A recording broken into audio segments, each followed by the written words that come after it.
Hi, Enviro students. This lecture is going to cover sections 1.1 and 1.2 in our textbook. I'm going to introduce you to the fundamentals of environmental science and take you guys through some basics of sustainability. Okay, so our first concept, what is environmental science? Environmental science, in just a general term, is the study of how an environment works. If you think back to your how you view the environment essay, we defined an environment as the chemical, physical, biological, and processes that work within an area in which an organism or community of organisms survive. So when we're speaking about an environment, a lot of people automatically think that it's a specific space, especially like a natural space. I always think of a forest preserve.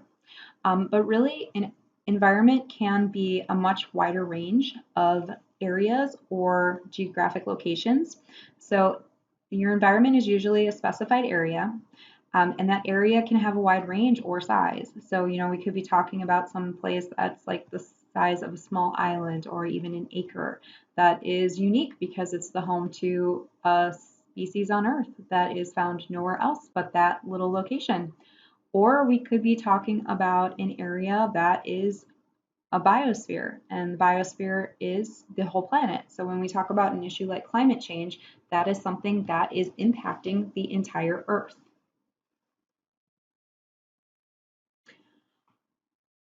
An environment can be any space on Earth. Again, as I said on the first slide, a lot of people think that environments are just referring to nature, but humans are a part of nature. So where we live is also an environment. So we could be talking about, so we could be talking about spaces like urban centers like Chicago. We could be talking about rural centers like farmland out, between here and Rockford, or even in like Iowa or Nebraska. We could be talking about rural areas in places like Africa or India. We could be talking about cities like Singapore or Beijing. The things that we need to consider when we are studying an environment are there are biological and non-biological things at work. So typically in biology, we use the words biotic to refer to those living things, and we use the word abiotic to talk about those non-living factors. And when we speak of the environment, we're talking about the interaction of all of those processes together. One of our primary focuses is how humans impact the environment. That is going to be the primary theme throughout our class, is really looking at how humans are changing environments. And again, this can be done in a city or it can be done in nature. Sadly, one of the things we really do focus on is how we negatively impact the environment. So there will be some positive lights in this class, but a lot of what we look at will be those negative impacts that humans have on natural systems or how pollution is harming wild species and humans. Environmental scientists don't just look into these problems. A lot of the time they also work to find solutions or to mitigate the problem. So there's two ways that you can stop this kind of thing. You can either do prevention, which stops the problem from happening, or you can mitigate, which means that you try to find a way to either minimize or reverse the impact of the pollution. This means that environmental scientists have to be multidisciplined. So they can't just, get their science degree and do scientific research. A lot of the time, environmental scientists work for, say, the EPA. And once they isolate or identify the problem, they have to figure out how to implement policy in order to ensure that the problem does not continue to go on. So environmental scientists usually have to integrate multiple science and social sciences into their research or work. So I'm going to give you guys me as an example here. So I have a background in biology. I also have a history degree, and I use both of those to get my master's in sustainability. So when I was working on my internship, I was actually writing a sustainability plan for the school. What I did is I looked at all of the negative impacts and did research in our building to see where we could reduce and cut our waste looking at to see how we can use renewable resources, and then trying to take and write a plan in order for us to actually implement those strategies within the school itself. Okay, so now we're going to take a look at the history of environmental science. On this slide, I do not expect you guys to take notes. I'm going to give you guys a lot of background, and I'm going to have you actually look into reading and researching a couple of the concepts that I'm going to mention, but I'm not going to test you guys on the people I'm going to mention or this background information. So the first point in which humans really started having a massive impact on the earth is when the Industrial Revolution started. So that was, depending on the country, it could have been as early as 1750. For most of the countries that are in the same development as us, that was about 1850. Some countries are just starting to have Industrial Revolution. There are also many countries that have not even entered into their Industrial Revolution phase. So the Industrial Revolution phase within the United States is usually considered between 1850 up to about 1920. And when you go through Industrial Revolution, that's usually when you see a sharp increase in human populations, a sharp increase in urban populations, and usually a large increase in manufacturing, which is usually one of the reasons that you see sharp increases in pollution and decreases in human health. So during the industrial age, right around the early 1900s, there was a man named John Muir. He was a naturalist and a geologist that is famous for observing formations within the American Northwest and actually putting some theories on glacial movement together. He was a very popular nature writer, so he was one of the key founders of the Sierra Club, and actually is considered the father of our national park system. So he's a key player in convincing the US government to start putting land aside to form our national parks. He worked specifically to turn Yellowstone and the Sierra Nevada area into a national park. He actually was the guide for Theodore Roosevelt, who was the president that founded our National Park Service. Gifford Pinchot is the first chief of the U.S. Forest Service. He had a unique philosophy when he became the chief of the U.S. Forest Service. He saw forests as a vital resource for the country and actually wanted to conserve them. He was one of the first major conservationists in the United States and brought this philosophy to resource management. He was also another key figure in the creation of the national park system. So these two guys worked together and were major figures in convincing the US government to actually start national parks like Yosemite. All right, moving on into the early 1900s, the Dust Bowl occurred in the 1930s. Hopefully you guys have covered this in your social studies class, so I will keep it brief. The Dust Bowl was when a lot of the American farmland in the Great Plains just did not get enough rain, so you had a lot of land dry up and a lot of plants die out, and there was massive soil erosion due to dust storms throughout the Great Plains in the 1930s, and we had a lot of loss in food production. One of the key figures in this period is Aldo Leopold. He is the author of a Sand County Almanac. He founded the idea of what we call land ethic. Land ethic means that humans are responsible and respectful of other living things that share their habitat. So kind of that mindset that humans don't come over and conquer the wild. Humans share in that habitat that other animals, plants, and other species live in. He's really the first guy that thought of that. He's also considered the founder or the father of what we call restoration ecology, which is a concept that will become very important when we start doing biodiversity. When we get into the 1950s, this is where you start seeing the start of the modern environmental movement.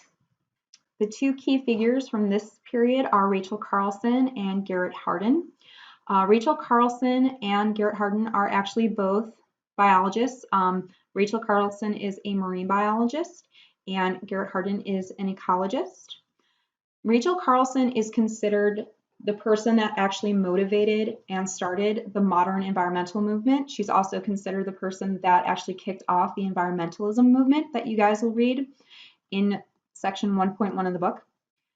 Her book, called Silent Spring, was released in 1962, and it put the attention on how pesticides impact wildlife and the environment. So there's a pesticide that's called DDT. It is considered one of the dirty dozen, which we'll talk about when we get to toxicology. But basically, it was used to kill mosquitoes. They found that it was actually killing other types of animals as you go up the food chain. So many countries across the world have banned it as a pesticide and do not allow the use of it. Her book was read and started bringing this national attention onto the environment and this need to really pay attention to how humans are impacting the environment. Garrett Hardin is actually the person that kind of started the sustainability movement. So he wrote an article called Tragedy of the Commons, which you guys will be reading, in 1968. And it was really the first publication that looked at how the human population was growing, and there is a limit or a carrying capacity on natural resources. So he was basically saying that humans are becoming overpopulated and we're going to run out of natural resources at the rate we are being populated. First Earth Day occurred on April 22nd in 1970. It was Senator Gaylord Nelson who actually inspired the actions that happened on the first Earth Day. Dennis Hayes was the one who organized what they called teach-ins at campuses across the United States. On the first Earth Day, 20 million, you heard me, 20 million Americans took to the streets and protested the degradation of the environment and human health issues. This national protest sparked two of our most important environmental laws and the formation of the EPA. So the two laws that were shortly passed after the first Earth Day was the Clean Air Act and the Clean Water Act. We are currently facing the climate era. So the environmental movement is still occurring, but climate change has become one of the primary focuses of the environmental movement due to all of the issues that have spiraled out of climate change. And the fact that the impacts are looking pretty bad if we aren't able to mitigate some of the things that are happening. We will get into great detail about climate change. Section 1.1 provides a nice introduction into what climate change is and some of the issues that are occurring with it. One of the major things that has occurred since the early 2000s is the Paris Agreement. The Paris Agreement is the largest international agreement to support an environmental action. So 197 countries got together in Paris and said, we are going to work to stop climate change. They did this by agreeing to stop carbon emissions so that the global temperature does not go above 2 degrees Celsius. So currently we have an average temperature, and that global temperature, people are trying to stop it from going 2 degrees higher than it is now. So far, 190 countries have ratified this action. I really love this picture and wanted to show it to you guys. This is a picture of one of the protests that occurred on the first Earth Day. As you guys can see, it's just a mass of people. So you had 20 million people in cities coming out, just like this photo, and protesting because there was so many human health issues coming out of the pollution caused by the Industrial Revolution within the United States. I'm going to take a minute and go over the differences between environmental science and environmentalism. So within environmental science, we have to strictly adhere to scientific method and make sure that we are running controlled experiments. If a scientist does not utilize scientific method, it means that their experiment might be found invalid, or as the term we'll use later on in the chapter, it'll be called junk science. So it's very important that they hold within the strict guidelines of scientific method, and also that they have their experiments peer reviewed and that their procedures can be redone A lot of the problems identified by environmental scientists have inspired the environmental movement. So, and you'll also find that a lot of environmental scientists generally are environmentalists. So the environmentalism is a grassroots movement that really have the goal of improving the degradation of pollution that had occurred throughout the industrial era and also trying to conserve natural areas. There's a focus on public policy and raising funds to achieve the goals of the environmentalists. So as you guys can see, these really run in tandem with each other, but their difference is the methodology that is used within environmental science, whereas environmentalists really do work on more the social aspect of trying to ensure that things are protected. So why are the environments so important? It really is what the environment provides that makes environment so important. So anything that is found in an ecosystems that humans need to survive or live safely is considered an asset. So you have natural capital, which is the natural assets of a country and the services it provides. You have ecosystem capital, which is the value placed on assets found in an ecosystem. There's ecosystem services that are services provided by nature. There is tremendous value. And when I say tremendous value, I mean dollars. There is so much monetary value in what an ecosystem can do or the services that ecosystems provide. So this has been one of the large arguments for why we should preserve or conserve ecosystems. Both of these images show various things that can come out of an ecosystem. So the image to the left, you guys can see you have climate stabilization, livestock or food, nutrient cycling, biofuels, flood control, wood or other resources are water, recreation, pollination. These are all examples of things that occur just within ecosystems. The image to the right is our classic image to show the four main ecosystem services. And that brings us to the environmentalist paradox.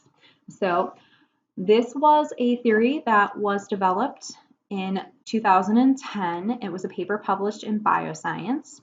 So a paradox is a statement or concept that sounds contradictory, but is found to be true when investigated. So the contradictory statement that the environmentalist paradox describes is that the well-being or the health of the earth has been in rapid decline, while the well-being of humans has actually increased in time. So this statement is contradictory because humans are dependent on the earth and its resources. So how could our well-being go up when the earth or environments are in decline? So there's a couple more parts to this theory. Some natural capital and ecosystem services have lost some of their significance because of human technology and innovation. So here's a couple of examples. Food production has increased due to human innovations like fertilizers and irrigation systems. One of the other things, prevention methods that humans have innovated, like water barriers or pumping systems to keep rising sea levels at bay. Great example of this is Miami. We'll see this when we watch Racing Extinction. Miami actually pumps out the seawater that comes into the city and floods it every day. A lot of our innovations in technology have resulted in the use of more resources, and that those usually cause more pollution. So our irrigation systems have actually decreased the water in aquifers underground and the surface water levels. So we are using a lot of water to grow our crops. But because we have these irrigation systems, we are able to generate a lot more food, which means we can feed a much larger population.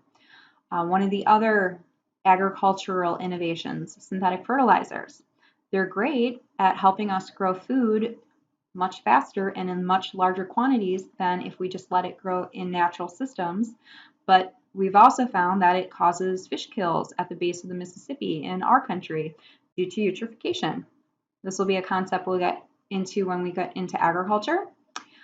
One of the things that this paper also said is there's a lag between this period of humans being really good and the ecosystem decline. So right now we are probably in this ecosystem decline, and we've been adding the ecosystem decline for probably since the start of the Industrial Revolution, so probably about 1850. And humans experienced an increase in their well-being due to some of the innovations, water, sanitation,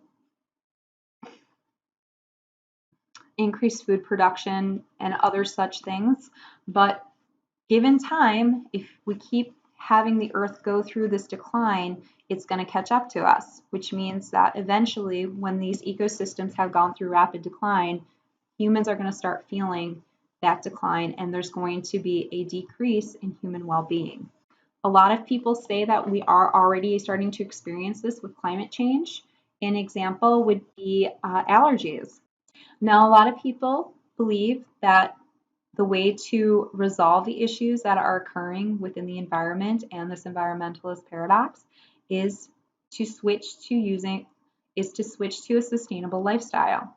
So, what is sustainability? The term sustainability came from a publication from the UN. The group was called the World Commission on Environment and Development, and they published Our Common Future in 1987.